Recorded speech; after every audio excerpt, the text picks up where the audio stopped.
வணக்கம் நண்பர்களே. எல்லாரும் எப்படி இருக்கீங்க? இன்னைக்கு நாம பார்க்க போற கதை ரொம்பவே ஆழமான உணர்வுகள பத்தினது. ஒரு பெண்ணோட ஏக்கம், ஒரு ஆணோட அரவணைப்பு, இது ரெண்டும் எப்படி ஒரு புள்ளியில இணையுதுங்கிறது தான் இந்த கதை. முதல்ல நம்ம செல்விய பத்தி நல்லா தெரிஞ்சுக்கோங்க. செல்விக்கு இப்போ 32 வயசு. அவங்க ஒரு அசல் கிராமத்து அழகு. வெயில்ல அலைஞ்சு மீன் விக்கிறதால அவங்க தேகம் அப்படியே பழுத்த மாநிறமா இருக்கும். அவங்க தோள்பட்ட நல்ல அகலமா எதையும் தாங்குற வலிமையோட இருக்கும். அவங்க இடைய பத்தி சொல்லணும்னா அது ஒரு பானை மாதிரி வளைஞ்சு நெழிஞ்சிருக்கும். அவங்க நடக்கும்போது அந்த இடுப்பு அசையற அழகே தனி. அவங்க எப்பவும் இறுக்கமான ஜாக்கெட் தான் போடுவாங்க. அது அவங்களோட எடுப்பான உடலமைப்ப அப்படியே தத்ரூபமா காட்டும். அவங்க கட்டியிருக்கிற காட்டன் புடவை அவங்க வேர்வையில நனைஞ்சு அவங்க உடம்போட ஒட்டி இருக்கும்போது ஒரு சிற்பம் நனைஞ்சா எப்படி இருக்குமோ அப்படி இருப்பாங்க. செல்வியோட முகம் ரொம்ப லட்சணமானது.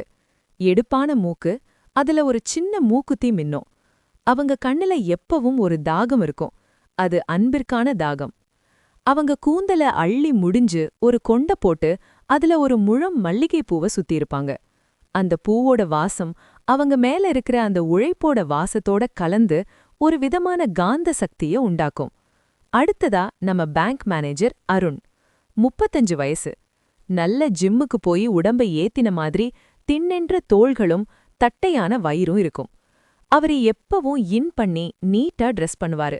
அந்த சட்டைக்குள்ள அவரோட மார்பு தசைகள் விம்மி நிக்கிறத வெளியிலிருந்தே பார்க்கலாம். ஒரு நிதானமான நடை, கனிவான பேச்சு. ஆனா அவருக்குள்ள ஒரு தனிமை இருக்கு. செல்விக்கு கல்யாணமாகி 10 வருஷமா குழந்தை இல்ல. அவங்க கணவர் மாணிக்கம் மாசத்துல 25 நாள் லாரியில வெளியூர்ல தான் இருப்பாரு. வீட்டுக்கு வந்தாலும் டயர்ட்னு தூங்கிடுவாரு. இதனால செல்விக்குள்ள அந்த தாய்மைக்கான ஏக்கமும் ஒரு பெண்ணுக்கான தேடலும் ரொம்ப அதிகமாவே இருந்தது. அன்னைக்கு ஒரு நாள் பயங்கரமான மழை. ஊரே வெள்ளக்காடா இருக்கு. அருண் சாரோட அபார்ட்மெண்ட்ல கரண்ட் கட் ஆகி ஏதோ கோளாறுல அவரால உள்ள போக முடியல. கார்ல வந்துட்டு இருந்தவரு பக்கத்துல இருக்கிற செல்வியோட ஓட்டு வீட்டு வாசல்ல நிக்கறாரு. செல்வி தான் ஓடி வந்து குடை பிடிச்சு உள்ள கூப்பிடுறாங்க. வாங்க சார், உள்ள வாங்க. வெளிய மழை பிச்சுக்கிட்டு ஊத்துது அப்படின்னு செல்வி சொல்றாங்க. அவங்க புடவை மழையில நனைஞ்சு உடம்போட அப்படியே ஒட்டி இருந்தது. அந்த நனைஞ்ச புடவையில செல்வியோட வளைவு நெழிவுகள் அருண் கண்ல படுது. அருண் ஒரு நிமிஷம் தடுமாறிட்டாரு. வீட்டுக்குள்ள ஒரு சின்ன மண்ணெண்ணெய் விளக்கு மட்டும் எரிஞ்சுக்கிட்டு இருக்கு. அந்த மங்கலான வெளிச்சத்துல செல்வி நனைஞ்ச தலைய துடைக்கும்போது அவங்க உடல் அசைவுகள் அந்த சின்ன அறையில ஒரு விதமான கிளர்ச்சியை உண்டாக்குது. அருண் தன்னோட நனைஞ்ச சட்டைய கழட்டிட்டு ஒரு துண்ட போத்திக்கிறாரு. அவரோட அந்த விரிந்த மார்பையும் கட்டுக்கோப்பான உடம்பையும் செல்வி முதலா இவ்வளவு நெருக்கத்துல பாக்குறாங்க. செல்விக்குள்ள அந்த தனிமை இப்போ ஒரு வேட்கையா மாறுது. சார், உங்களுக்கு குளிருதா அப்படின்னு கேட்டுக்கிட்டே அருண் பக்கத்துல வராங்க. அவங்க மேல இருக்கிற அந்த மல்லிகைப்பூ வாசமும் மழையோட ஈர வாசமும் கலந்து அருணோட நிதானத்தை மொத்தமா கொலைக்குது. அருண் மெதுவா செல்வியோட கைய பிடிக்கிறாரு. அந்த தொடுதல் 2 பேருக்கும் இடையில ஒரு மின்சாரத்தை பாய்ச்சுது. செல்வி விலகல, மாறா அருண் மேல அப்படியே சாயிறாங்க. அருணோட அந்த வலிமையான கைகள் செல்வியோட அந்த வாலிப்பான இடுப்ப வளைச்சு தூக்குது. செல்வி, நான் பண்றது தப்போன்னு தெரியல, ஆனா என்னால என்ன கட்டுப்படுத்த முடியல அப்படின்னு அருண் தழுதழுத்த குரல்ல சொல்றாரு. செல்வி அவரோட நெஞ்சில முகத்தை புதைச்சுக்கிட்டு, எனக்கு ஒரு குழந்தைய தாங்க சார், உங்க மூலமா எனக்கு ஒரு உயிர் வேணும் அப்படின்னு தேம்பி அழறாங்க. அந்த இரவு அந்த மழையோட சத்தத்துல அந்த சின்ன ஓட்டு வீட்டுக்குள்ள 2 உடல்களும் ஒன்னா இணையுது. செல்வியோட 10 வருஷ ஏக்கத்தை அருண் தன்னோட முழு அன்பாலையும் பலத்தாலையும் தீர்த்து வைக்கிறாரு. அந்த இருட்டுல அவங்க 2 பேரோட மூச்சு காற்றும் ஒன்னா கலந்து ஒரு புது உயிர் உருவாவதற்கான விதைய அங்க விதைக்குது. மறுநாள் விடியும்போது மழை நின்றிருந்தது. செல்வியோட முகத்துல ஒரு தேஜஸ் தெரிஞ்சது. அருண் கிளம்பும்போது செல்வியோட நெத்தியில முத்தமிட்டு, நான் எப்பவும் உன் கூட இருப்பேன்னு சொல்லிட்டு போறாரு. 3 மாசம் கழிச்சு செல்வி பேங்க் வராங்க. அவங்க முகம் முன்ன விட இப்ப ரொம்ப பொலிவா இருக்கு. மெதுவா அருண் ரூமுக்குள்ள போய் ஒரு சின்ன புன்னகையோட தன்னோட வயித்த தொட்டு காட்டுறாங்க. அருண் கண்ல ஆனந்த கண்ணீர். அந்த 10 வருஷ குறைய அருண் ஒரு சில மணி வேலத்துல தீர்த்து வச்சிட்டாரு. இப்போ செல்வி ஒரு முழுமையான பெண்ணா, ஒரு அம்மாவா மாறப் போறாங்க. செல்வி சொன்னபடியே கர்ப்பமாயிட்டா. செல்விக்கு இப்போ 4வது மாசம் நடக்குது. அவங்க முகத்துல ஒரு தனி பொலிவு வந்துடுச்சு. முன்னாடியெல்லாம் மீன் விக்கும்போது ரொம்ப களைப்பா தெரிவாங்க. ஆனா இப்போ அவங்க நடையில ஒரு நிதானமும் முகத்துல ஒரு வெற்றியும் தெரியுது. செல்வியோட உடல் அமைப்பு இப்போ இன்னும் கொஞ்சம் பெருத்து நல்ல வாலிப்பா மாறியிருக்கு. அந்த இளம் சிவப்பு நிற காட்டன் புடவை அவங்க வயித்துல கொஞ்சம் கொஞ்சமா மேடுபட்டு தெரியிற அந்த உருவத்தை அழகா காட்டிக்கிட்டு இருக்கு. செல்வி பேங்க்கு போகும்போதெல்லாம் அருண் தன்னோட கேபினுக்குள்ள வர சொல்லி ரொம்ப அக்கறையா விசாரிப்பாரு. என்ன செல்வி, இன்னைக்கு என்ன சாப்பிட்டீங்க? உடம்பு எப்படி இருக்கு? ரொம்ப அலைஞ்சு வேலை பார்க்காதீங்கன்னு சொன்னல்ல அப்படின்னு அருண் ரொம்ப உரிமையோட கேப்பாரு. செல்வி ஒரு வெக்கமான சிரிப்போட, இல்ல சார், வேலை செஞ்சாதான் சார் உடம்பு நல்லா இருக்கும். ஆனா நீங்க கொடுத்த இந்த பரிசு இப்போ எனக்குள்ள வளர ஆரம்பிச்சதுல இருந்து எனக்கு பழைய கவலையெல்லாம் போயிடுச்சு சார் அப்படின்னு சொல்வாங்க. அந்த நேரங்கள்ல அருண் மெதுவா எழுந்து போய் கதவை லாக் பண்ணிட்டு செல்வி பக்கத்துல வந்து நிப்பாரு. அந்த ஏசி ரூம்ல செல்வியோட மல்லிகைப்பூ வாசமும் அருணோட அந்த காஸ்ட்லியான சென்ட் வாசமும் ஒன்னா கலந்து ஒரு மயக்கத்தை உண்டாக்கும். அருண் தன்னோட வலிமையான கைகளால செல்வியோட அந்த மேடுபட்ட வயித்த மெதுவா தொடுவாரு. அந்த ஸ்பரிசத்துல செல்வி சிலிர்த்து போவாங்க. இப்படி போய்கிட்டு இருக்கும்போது செல்வியோட கணவர் மாணிக்கம் 1 மாசம் லீவுல ஊருக்கு வராரு. வந்து பார்த்தவருக்கு பயங்கர அதிர்ச்சி, அதே சமயம் சந்தோஷம். என்ன செல்வி, என்னாலே நம்ப முடியல. 10 வருஷமா இல்லாத விசேஷம் இப்ப எப்படி நடந்துச்சு அப்படின்னு மாணிக்கம் கேட்கும்போது செல்விக்குள்ள ஒரு சின்ன நடுக்கம் வந்துச்சு. ஆனா அவங்க சமாளிச்சுக்கிட்டு, எல்லாம் அந்த கடவுள் புண்ணியந்தாங்க. நாம போன தடவை போன அந்த மலைக்கோவில் சாமி தான் நமக்கு இந்த குழந்தைய கொடுத்துருக்கு அப்படின்னு சொல்லிடுவாங்க. ஆனா மாணிக்கம் ஊர்ல இருக்கும்போது செல்வியால அருணை பார்க்க முடியல. அருணுக்கும் செல்விய பார்க்காம இருக்க முடியல. ஒரு நாள் ராத்திரி மாணிக்கம் நல்லா தூங்கிக்கிட்டு இருக்கும்போது செல்வி மெதுவா பால்கனிக்கு வந்து அருணுக்கு ஃபோன் பண்றாங்க. சார், எனக்கு உங்களை பார்க்காம இருக்கவே முடியல. அவர் பக்கத்துல இருந்தாலும் என் மனசு முழுக்க உங்களை பத்தின நினைப்பு தான் இருக்கு. நீங்க எனக்கு கொடுத்த இந்த உணர்வு தான் எனக்கு பெருசா தெரியுது அப்படின்னு செல்வி உருக்கமா பேசுறாங்க. அருண் அந்த பக்கம் இருந்து, செல்வி, நீ அங்க கவனமா இரு. அவர் உன்னை சந்தேகப்படக்கூடாது. ஆனா எனக்கு தெரியும், அந்த புள்ளையோட அப்பா நான் தான்.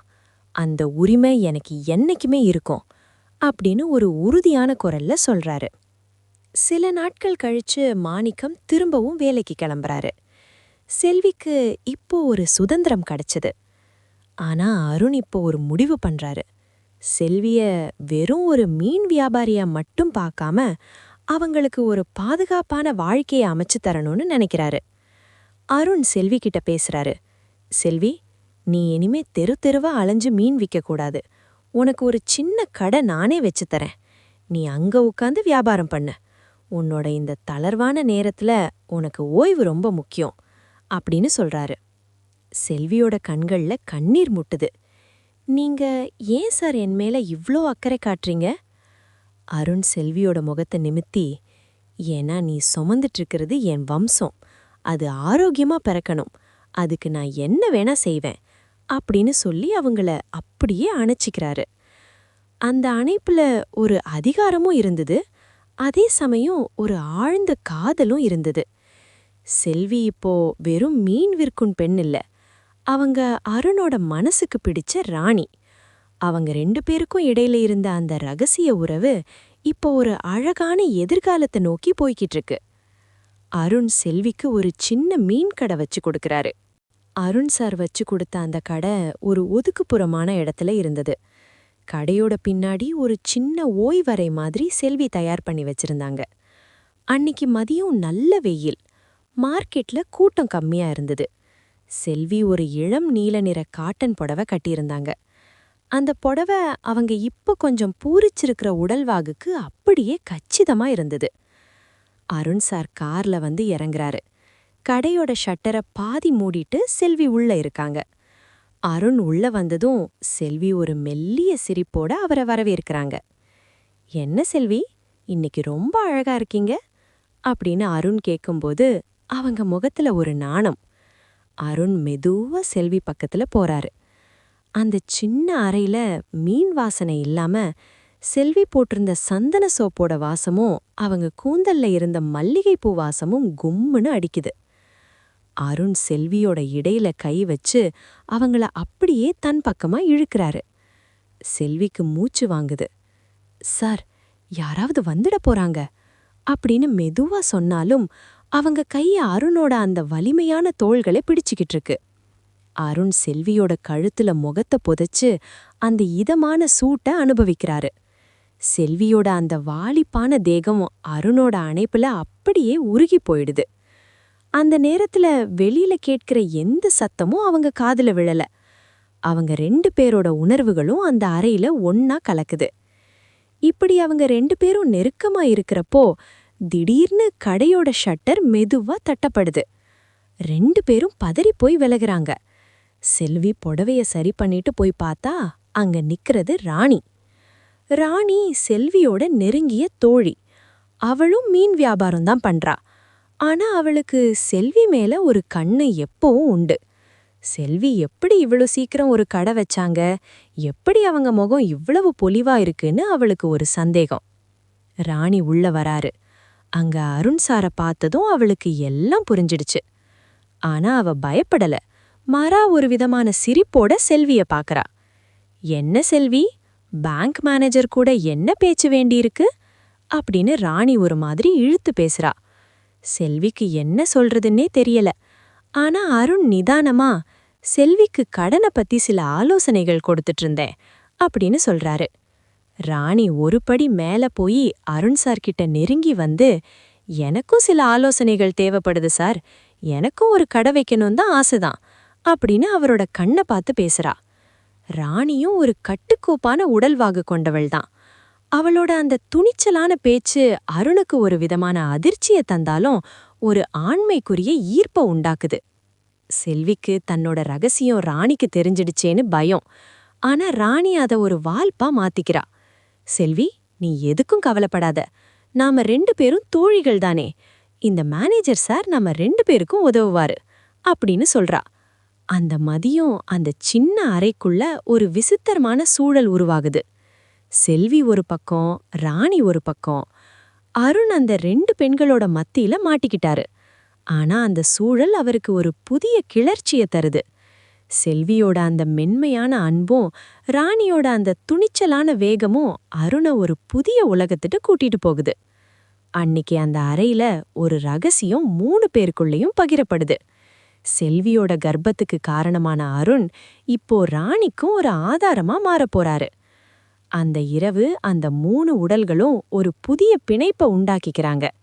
செல்வியோட ஏக்கமும் ராணியோட தேடலும் அந்த ஆண்மைக்கு ஒரு புதிய களமா அமையுது. இப்படிப்பட்ட கதைகளை கேட்க தொடர்ந்து இணைந்திருங்கள்.